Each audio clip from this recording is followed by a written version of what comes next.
나 사는 동안 끊임없이 구주를 찬송하리로다.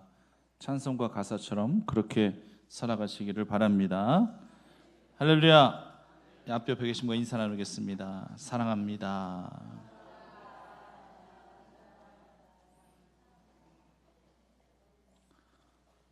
여러분, 예수님의 부활하면 관련된 제자 중에서 제일 먼저 떠오르는 제자가 누구세요? 아무 생각 없으세요? 예수님의 부활하면 관련된 제자 중에서 떠오르는 그날 순서대로 제자들 열거해 보십시오 라고 그렇게 질문을 받으신다면 아마 도마 그리고 또 베드로 아마 이 정도 제자가 아닐까 싶습니다. 또 아마도 예수님의 마음을 아프게 했던 제자들을 또 순위별로 그렇게 한번 매겨 보십시오 하면은 제일 먼저 누가 나올까요? 가룟 유다가 나올 수도 있고 베드로가 나올 수도 있고 그 다음 또 도마가 아니겠는가 이런 정도의 순서가 아닐까 싶습니다. 그리고 좀 나쁜 말로 표현하면 순간 욱하는 이 성질, 좋은 말로 좀 표현하면 좀 충동적인 성향의 제자들을 리스트로 또 뽑아본다면 제일 먼저 누가 올까요? 베드로, 도마 이런 식으로 아마 뽑아볼 수 있지 않을까 싶은 생각이 들어요. 그러니까 웬만하면은요 베드로하고 도마는 다 들어가요. 별로 안 좋은데. 물론 베드로는 믿음, 예를 들어서 예수님의 사랑, 가장 으뜸인 제자 누구 하면 또 베드로가 가장 톱에 또 순위가 들렸는지 모르겠지만 하여튼 좋지 않은 그런 측면 가운데 속에서 베드로하고 도마는 다 들어가 있는 것을 보게 됩니다. 더 확실하게 말씀드려볼까요? 성경에 보면은요 예수님을 하나님의 아들로 고백한 제자가 나오고 또 예수님을 하나님으로 고백한 제자가 나오는데 누구하고 누구죠? 베드로하고 도마입니다. 예수님의 제자들 가운데 속에서 이 두 제자만 예수님을 살아계신 하나님의 아들로 표현했고 또 나의 하나님으로 그렇게 표현을 했습니다. 베드로와 도마죠. 하여튼 성향적으로도 성격적으로도 매우 흡사한 그런 코드를 갖고 있었던 제자들이 바로 베드로와 도마라고 볼 수 있습니다. 오늘은 도마에 대해서 좀 살펴보았으면 합니다. 한번 이름 갖고 신앙적인 의미를 좀 논해보죠. 도마는 주부들이 주방에서 하나씩은 다 갖고 있죠? 2개씩 갖고 계신 분도 계시겠고요. 도마 역할은 뭔가요? 그렇죠. 칼을 받쳐주는 게 도마의 역할이에요. 음식물을 잘게 썰 수 있도록 받쳐주는 역할이 도마예요. 그러니까 한마디로 도마는 칼에 의해서 계속 다다다다다다다다다다 두드려져야 된다는 얘기예요. 계속 다다다다다다 하면서 연단을 받아야 되는 게 그게 뭐라고요? 그게 도마예요. 하나님에 대한 불신, 나의 주관적인 판단, 그리고 편견, 이 모든 것들이 계속 두드려져야 되고 결국 잘게 부서질 수 있게끔 되어지는 것이 이것이 바로 도마다. 그래서 오늘 우리 주부 되신 우리 권사님 집사님들 오늘부터 도마 위에 음식 올려놓고 열심히 칼로 두드리시며 잘게 썼을 때에 이렇게 고백하시면서 써세요. 나도 이렇게 잘게 썰어져야 되는데, 나도 이렇게 부서져야 되는데, 나도 이렇게 두드려져야지만 썩어지는 미랄로 하나님 앞에 살 수 있을 것인데, 나도 이 시대에 도마 같은 자에게 나의 믿음 없음을 용서하시고 더욱더 연단받게 하옵소서. 이런 마음가짐을 가지시고 도마를 요리하시기를 바랍니다. 이렇게 기도하는 마음으로 우리가 모든 실생활 속에서도 우리가 삶 가운데 신앙을 접목시키면서 그렇게 살아가자는 얘기입니다. 공간복음서인 마태마가 누가복음에는 도마에 관한 기사가 전혀 안 나와요. 눈곱을 씻고 찾아봐도 마태마가 누가복음에는 도마 기사가 전혀 없어요. 이 점도 참 특이해요. 어디에만 있죠? 요한복음에만 있어요. 그러니까 마태나 마가 누가는 도마에 대한 존재감을 별로 안 갖고 있었던 것 같아요. 오직 요한복음에만 3번 나타납니다. 나사로를 살려주신 그 사건 속에서 11장 말씀. 그 다음에 예수님께서 말씀하셨던 그 14장 말씀에서, 또 부활 이후의 사건, 오늘 본문에서 이렇게 세 군데 정도의 도마가 언급이 되어지는 것을 보게 되면은 우리가 나름대로 생각해 볼 때, 그 요한하고 도마가 조금 그나마 좀 뭔가 좀 소통이 되는 제자들이었나 보구나, 우리가 이런 정도로는 좀 생각해 볼 수가 있어요. 그러면 이 요한복음에 언급되어 있는 도마는 어떤 유형의 제자로 과연 묘사되고 있는가? 먼저 이 나사로 사건, 요한복음 11장 6절 8절 말씀을 참고해 보시면 우리가 알게 될 텐데요, 나사로가 병들었다라는 소식을 예수님께서 접하게 되시죠. 그래서 이제 예수님께서 이제 나사로가 있는 유대 쪽으로 가시려고 이제 말씀을 꺼내십니다. 이때 제자들이 극구 말려요. 왜냐하면은 이때 당시는 이제 요한복음 11장 8절 말씀에 보면 나와 있지만 돌멩이로 맞아 죽을지도 모르는 그런 위기 상황이거든요. 거기에는 예수님을 죽이려고 기다리고 있는 그런 유대인들이 있어요. 그래서 아니 왜 불구덩이에 왜 뛰쳐들어가야 돼? 다들 굳고 만류하는 그런 상황이에요. 지금 제자들은요, 정말 위험을 자초하는 일이고 생명조차 보장받을 수 없는 그때예요. 그때 이 모든 제자들이 다 이렇게 굳고 만류하고자 할 때에 유독 한 사람, 이 도마라는 이 제자가 한다는 이야기가 16절 말씀 보면은 우리도 함께 주와 함께 죽으러 가자. 야, 이 표현 자체 한번 보면은 야, 도마가 믿음이 그래도 있었나 보구나. 죽으면 죽는 거지 뭐, 우리도 함께 죽으러 가자. 한글 성경만 보면 굉장히 용감해 보이는 말이지만 원어로 본다는 점 조금 의미는 달라요. 이 어떤 뉘앙스, 은근히 예수님을 빈정대는 말투예요. 우리 정서 맞게 번역 한번 해볼까요? 그래, 죽여라 죽여. 사람이 한 번 죽지 두 번 죽냐? 우리가 무슨 힘 있어? 스승이 가자 하면 가는 거지. 이런 뉘앙스예요. 어떻게 좀 뉘앙스가 느낌이 팍 오십니까? 이런 느낌이지, 야 우리도 주와 함께 이렇게 죽으러 가자, 이런 느낌이 아니라는 얘기예요. 따라가기는 하지만 뒤에서 궁시렁거리는 불평하는 기질을 갖고 있는 그런 도마입니다. 모든 것들을 다 체념한 듯한 그래서 굉장히 순종적인 그런 어떤 뉘앙스를 풍기고 있습니다만 알고 보면 대놓고 반기를 들고 있는 그런 모습이에요. 이런 도마의 태도는 절대 순종 아닙니다. 오히려 예수님이 힘들게 하는 거예요. 예수님의 그 진의를 파악하지 못하고 예수님의 진실을 알지 못하고 십자가의 길, 이 길을 가셔야만 하는 예수님의 뜻도 진심으로 헤아리지 못하고 깨닫지 못하는, 그렇기 때문에 순간순간 마치 베드로가 충동적으로 반응했던 것처럼 지금 도마도 그렇게 충동적으로 그렇게 반응해서 우리도 함께 같이 죽으면 되잖아, 이런 식으로 지금 말을 하고 있더라고 하는 것입니다. 도마는 나름대로 이런 불만 갖고 있었던 거예요.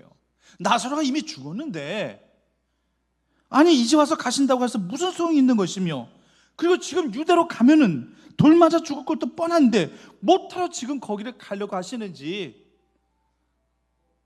스승되는 그런 예수님이 우리말 듣겠어? 야 우리도 함께 주와 함께 죽으러 가자, 이런 식으로 그 뜻을 지금 내포하고 있는 거, 표출시키고 있는 거예요. 다른 제자들도 다 마찬가지지만 이 도마에게는요, 이 영적인 시각, 이 영적인 통찰력이 매우 부족했습니다. 요한복음 14장 말씀에서도요, 두 번째 이제 도마가 언급이 되는데 예수님께서 이렇게 말씀하셨죠. 너희는 마음에 근심하지 말라. 하나님을 믿으니 또 나를 믿으라. 내가 너를 위하여 처소를 예비하러 가노니 나 있는 곳에 너희도 있게 할 것이니라. 예수님께서 이렇게 말씀하셨지 않습니까? 그때 도마가 이렇게 질문합니다. 도마가 가로되 주여 어디로 가시는지 우리가 알지 못하거늘 그 길을 어찌 알겠사옵나이까? 이런 식으로 질문하고 있는 도마의 모습을 보게 됩니다. 지금 예수님이 영적인 말씀을 하고 있는 거예요. 나는 길이요 진리요 생명이니, 이 말씀을 하셨을 때에 그 길이 어떤 길인데요? 우리가 보여지는 그 길입니까? 아니지 않습니까? 깨달음의 길, 생명의 길을 말하고 있는데 도마는 그걸 육적으로만 해석하고 있는 거예요. 한마디로 영적 소통이 안 되는 겁니다. 도마는요, 이 지식적인 측면, 그리고 이 이성적인 잣대가 분명했는지 몰라도 이 영적인 체험의 신앙 부족했고요. 도마는 똑똑한 제자였는지 모르겠지만은 똑똑한 제자라고 해서 예수님의 그 깊으신 뜻을 영적으로 해석하고 깨닫느냐? 그건 절대 아니라고 하는 것입니다. 머리 지성이 있어서만큼은 인정받을 만한 그런 제자였는지 모른다는 할지라도 예수님을 향한 순전한 믿음은 없었습니다. 그가 예수님의 부활을 의심하게 된 연유도 바로 여기에서 비롯된 거예요. 워낙 지식적인 측면이 강하고 이성적인 잣대가 너무 강하다 보니까 도저히 죽었다가 사람이 살아난다는 것을 도저히 인정할 수가 없는 거예요. 여태껏 그렇게 예수님을 따라다니면서 예수님께서 놀라운 기적들을 그렇게 보여주셨으면 간접적으로도 체험하잖아요. 가장 가까운 곳에서 간접적으로 체험하잖아요. 그럼 내가 직접 체험한 것이 아니란다 할지라도 본인이 직접 가장 가까운 곳에서 예수님께 행하신 이적들을 그가 보았기 때문에 체험 신앙으로, 자기 신앙으로 만들어야죠. 근데 자기 신앙으로 만들지 못하고 자꾸 지식적인 간념적인 신앙 안에서 이것을 떨쳐버리지 못하고 있더라는 얘기입니다. 또 그가 부활을 의심할 수밖에 없었던 거, 제자 공동체 내에서 떠나 있었기 때문에. 이거 뭔가요? 왜 하필 다른 제자들은 다 있는데 혼자만 따로 떨어졌을까요? 어디가 있었는지 모르겠지만. 그래서 예수님께서 두 번째로 도마에게 이 상처, 이 자욱들, 흔적들 보여주시기 위해서 두 번째로 예수님께서 제자들 가운데 다시 나타나셨어요. 그때는 도마 만나주시기 위해서 나타나신 거예요. 왜 다른 제자들은 다 함께 모여져 있는데 왜 도마만 빠져 있었을까? 결국에는요, 이 도마만은 자기만의 세계를 구축하고 예수님을 따랐던 제자로 보여요. 이 자기만의 세계라고 하는 것이 이게 얼마나 위험한 건데요. 그 자기만의 세계를 갖는다라고 하는 거, 그것 때문에 결국 예수님하고도 소통이 안 되는 것이고 영적으로도 불통이 되어지는 것이고, 그 같은 그런 부류의 제자 공동체 내에서도 그 자기만의 세계가 있기 때문에 결국에는 소통이 안 되는 거예요. 그래서 따로 떨어져 있었던 겁니다. 도마는 예수님의 제자들하고도 잘 섞이지 못했던 것으로 보입니다. 아마 자기 자신을 생각할 때 나는 지성적인 사고도 넘치고 나는 좀 유식한 편인데 저 무식한, 저 배우지 못한 제자들하고 나는 조금 부류가 달라, 아마 이런 식으로 뭔가 거리감을 두고서 아마 그렇게 생활하지 않았겠는가 하는 생각이 들어요. 그래서 제가 도마에 대한 이야기가 마태, 마가, 누가에는 없다고 제가 말씀드렸잖아요. 아마도 마태 같은 경우도 도마 이야기 자체를 언급하고 싶지 않았던 것으로 보여요. 존재감이 없는 거죠, 제자들 가운데 속에서도. 그나마 요한이 아니었다면 도마라는 제자에 대해서는 우리가 더 이상 알고 싶어도 알 수 없었을 뻔했어요. 그나마 이렇게 생생하게 그래도 요한이 이 도마에 대한 기사를 이렇게 적어줬기 때문에 우리가 알 수 있는 겁니다. 나사로를 살리기 위해서 위험을 무릅쓰고서라도 유대로 들어가시려고 하셨을 때 뜬금없이 한다는 말이 우리도 주와 함께 죽으러 가자, 그렇게 이야기한 것이었을 뿐만 아니라 도마와 친구였던 그런 제자, 가까웠던 사람, 전혀 언급이 안 된 것들 본단다 할지라면은 정말로 뭔가 제자들의 공동체 가운데 속에서 잘 섞이지 못했었던 그러한 도마였다라는 사실을 보게 됩니다. 그래서 부활한 예수의 소식을 나중에서야 다른 제자들에 대해서 통해서 그냥 듣게 된 겁니다. 그가 예수 부활을 의심했던 이유는 공동체에서 또 떠나 있었기 때문에 그랬다는 거. 성도님들, 이 사탄이 우리 성도들을 시험 들게 할 때에는요, 제일 먼저 하는 일이 공동체의 이 교들, 여기에서 뭔가 자꾸 이간질하게 만들고요, 그리고 자꾸만 기피하게 만들고 자꾸 싫게 만드는 거예요. 공동체 사람들이 다 나보다 더 무식하게 보일 수도 있고 그들과 어울리는 것을 싫어하게 만들 수 있고, 그래서 혼자 자기만의 세계를 구축하게끔 그렇게 만들 수 있다는 얘기예요. 거기에서 결국에는 시험도 될 수 있다라고 하는 겁니다. 부활 이후에 막달라 마리아가 선포해줬고, 그리고 베드로가 예수님 만났다, 부활한 예수님 내가 만났다, 그렇게 선포했단다 할지라면은, 빈무덤을 봤단다 할지라면은, 다른 10명의 제자들이 다 보았다, 부활한 예수를 만났다라고 얘기했단다 할지라면 그래도 믿어야 될 거 아닙니까? 한두 명도 아니고, 지금 자기만 빼고 다른 제자들이 부활한 예수께서 찾아오셔서 이런 말씀을 해주셨고 우리를 만나주셨다고 한 달쯤 믿어야죠. 그거 왜 못 믿습니까? 자기가 눈을 보지 못했다고 못 믿겠다고 하는 것은 이게 얼마나 한마디로 요즘 표현을 하면 곤조예요. 곤조. 이런 게 어디 있습니까? 이게 무슨 신앙입니까? 이게 무슨 믿음입니까? 도마 같은 유형의 사람이 똑똑해 보이지만 천상천하 유아독존형 인간이에요.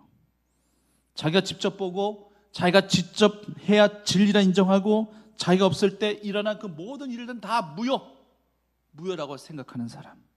이런 사람은 자기 한계에 묶여 있는 사람이기 때문에 이런 사람들이 뭘 할 수 있겠습니까? 아무것도 할 수 없다라고 하는 것입니다. 우리 항상 우리 신앙은요, 유연성을 좀 가질 필요가 있습니다. 그리고 좀 더 객관성을 가질 필요가 있습니다.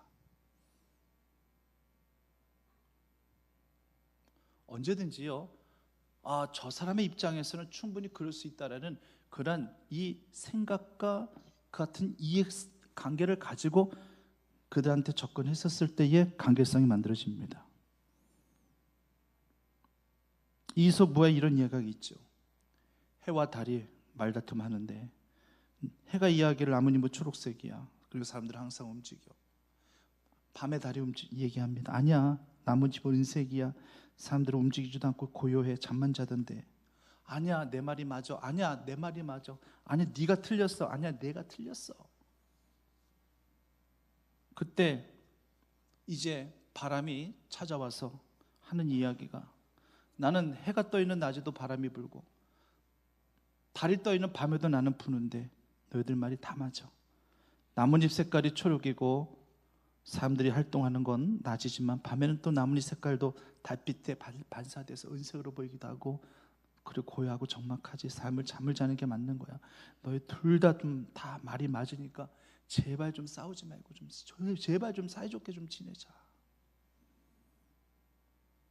그렇습니다. 내가 보는 측면만 인정하려고 하는 것은 도마하고 뭐가 다르겠냐는 얘기예요. 하나도 다를 게 없다는 얘기예요.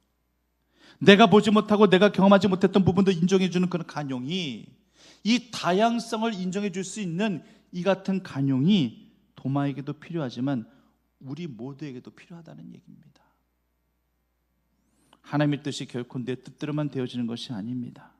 하나님은 나와 전혀 다른 뜻을 가지고서도 얼마든지 선을 이루어 가실 수 있는 분이라는 사실을 기억하셔야 할 것입니다. 이런 열린 마음을 가지고 있어야 합평도 할 수 있는 것이고 합력도 할 수 있다라고 하는 것입니다. 도마는 직접 예수님 보고서 부활을 믿었어요. 예수님께서 도마를 바꿔 쓰시기 위해서 부활한 몸을 내보이시면서 한번 만져보라고 하셨어요. 옆구리에 한번 손 놓아보라고 말씀하셨어요.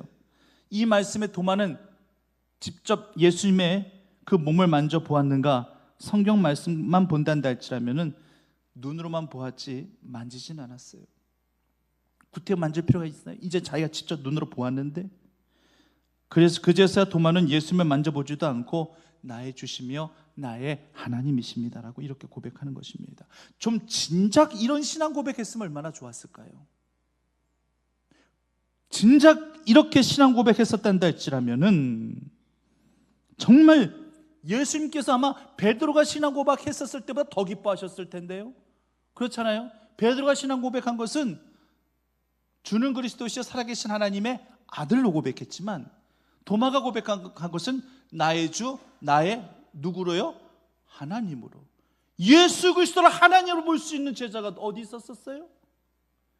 삼위일체 이론 가운데 속에서 예수 그리스도를 하나님으로 고백하는 제자가 누가 있었어요? 한 사람도 없습니다. 이건 정말 높이 평가받을 만한 신앙 고백이에요. 베드로의 신앙 고백은 저리 가랍니다. 이건 나의 하나님으로 예수님을 고백할 수 있다는 것이 이게 얼마나 놀라운 일이겠습니까? 다들 기껏 한다는 얘기가 뭐 다윗의 자손 예수요, 일반 이스라엘 백성들도 기껏 한다는 얘기가 다 그렇게 랍비 아니면 다윗의 자손 예수요, 뭐 나사렛 예수 이 정도예요. 이 정도 고백 가운데 속에서 그래도 베드로라는 제자가 주는 그리스도시요 살아계신 하나님의 아들이라는 고백 그렇게 했었을 때에 예수님께서 얼마나 기뻐하셨어요. 근데 도마는 나의 주, 나의 하나님으로 고백하고 있으니 이건 정말로 더 기뻐하실 수밖에 없는 더 놀라운 고백이 돼야 되는 거예요. 아마 그 이전에 아마 도마가 이런 식으로라도 고백했었단다 할지라면 베드로에게 주셨던 그 이상가는 축복 주셨을 거예요. 이름도 아마 바꿔주셨을 것이고, 도마 이름 위에 교회도 세워주실 것이라 말씀도 해주셨을 것이고, 도마도 역시 너 무엇이든지 매이면 매일 것이고 풀면 풀 것이고, 하늘에 서든 땅에 서든 다 매이면 매어질 것이고 풀어지면 풀어지게 될 것이라는 그 이상의 축복을 아마 도마에게도 아마 하셨을 것입니다. 그런데 때는 늦으리, 때가 늦어버렸어요. 부활한 주님을 직접 눈으로 보고서야 이런 고백을 했으니 그 다음 예수님의 언급은 칭찬은커녕 책망이에요. 너는 나를 본고로 믿느냐? 보지 않고 믿는 자들이 더 복되도다. 네가 아무리 나의 하나님으로, 나의 주 나의 하나님으로 나를 고백했단다 할지라도 너는 지금 내 눈으로 이제 확인하고서야 나를 지금 그렇게 고백하는 거 아니냐? 오히려 예수님의 칭찬커녕 예수님의 책망받고 있는 그런 이 도마의 모습을 보게 됩니다. 물론 이 도마도 이 고백도 성령님께서 하게 하신 고백이었겠죠. 겉껍질을 보고 나니까 부활한 예수님의 실체가 보였던 것이고, 그래서 순간 하나님의 감동을 이런 고백했었겠죠. 하지만 눈으로 봐야지만 믿는 믿음이었기 때문에 더 이상의 어떤 예수님의 언급은 없었습니다. 그 도마는요, 기록에 의하면 바벨론으로 가서 그곳에서 바벨론에서 최초의 교회를 세운 그런 사도가 되었다고 합니다. 그러니까 예수님께서 도마 위에 교회를 세우겠다는 말씀을 하지 아니하셨지만 결국 도마가 바벨론의 교회를 세웠어요. 그 후에 이제 페르시아로 가서 또 인도에까지 가서 많은 이들에게 복음을 증거했다라고 하네요. 인도에까지 가서 복음을 증거했는데 지금 인도는 기독교 국가 아니잖아요. 어찌됐든 간에 인도에 가서 복음을 증거했던 그러한 예수님의 제자 하면은 누구를 떠올리셔야 되는 거예요? 도마를 떠올려 보시기를 바랍니다. 저희가 잘 몰라서 그렇죠. 도마 복음이라는 것도 있어요.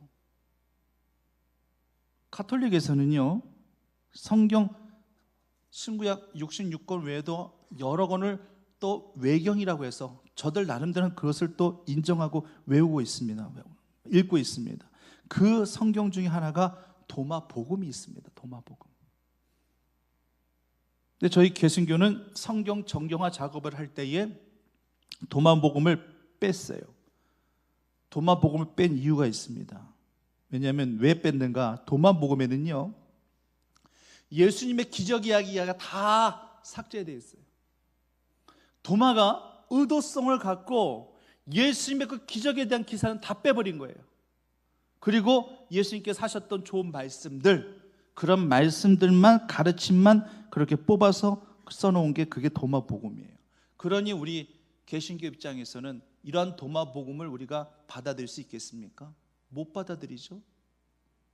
참 도마를 이해할 수 없는 것이, 그 이전에 어땠는지 몰라도 부활한 예수를 본인이 직접 그렇게 보았으면서 예수님을 나의 하나님으로까지 그렇게 고백했으면서 그런 기적이 있을 수도 없는 거잖아요. 정말 죽은 자가 다시 살아나신 부활하신 그 기적, 이 눈앞에 그 기적을 직접 그가 체험했으면서도 어떻게 그가 복음서를 쓰면서 예수님의 기적을 전혀 써놓지 않았다는, 다 삭제시켰다는 듯이, 저는 참 이 입장에서는 절대 도마 복음을 받아들일 수가 없는 거예요. 결국 도마는 아까 어디 가서 복음을 증거했다고 그랬죠? 도마가요? 인도에서. 그럼 어디서 죽었겠어요? 인도에서. 그러니까 인도에서 그렇게 순교를 당했다고 합니다. 창에 찔려서 순교했다고 전해지네요. 도마가요, 부활한 예수님을 만난 후에 두려움이 없는 전도가 된 거 맞습니다. 위대한 교회 개척자가 되어진 거 맞습니다. 부활의 목격자였으며 부활의 감격을 가지고 평생을 살았어야 될 그는 도마, 비록 그는 도마 복음서에 예수님의 기적을 다 배제시켜 놓았지만 그래도 복음 전파를 위해서 순교까지 하면서 최선을 다한 그런 제자였습니다. 언제 우리 모두도 우리 부활의 감격을 가지고 평생 주님 위에 살 수 있는 주의 성도들 되시기를 간절히 바랍니다.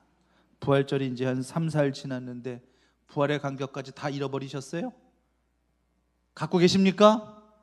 평생 가져야 될 이 부활의 감격을 가지고 우리가 세상 가운데 늘 힘차게 나아가는 부활 백성으로 살아가실 수 있는 그런 믿음의 자녀들 다 되시기를 간절히 축원합니다. 사역사하신 아버지 하나님, 부활의 감격, 부활의 은혜,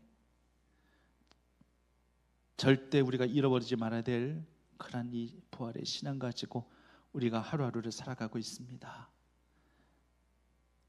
썩어지는 미랄 가운데 속에서도 또 다른 열매를 맺게 하시는 주님, 우린 죽어도 주를 위해 살고 살아도 주를 위해 죽을 수 있는 그런 믿음과 신앙, 살든지 죽든지 내 몸에서 그리스도와 종기되게 하려 하느니 이는 내게 사는 것이 유익하니 죽는 것도 유익함이니라.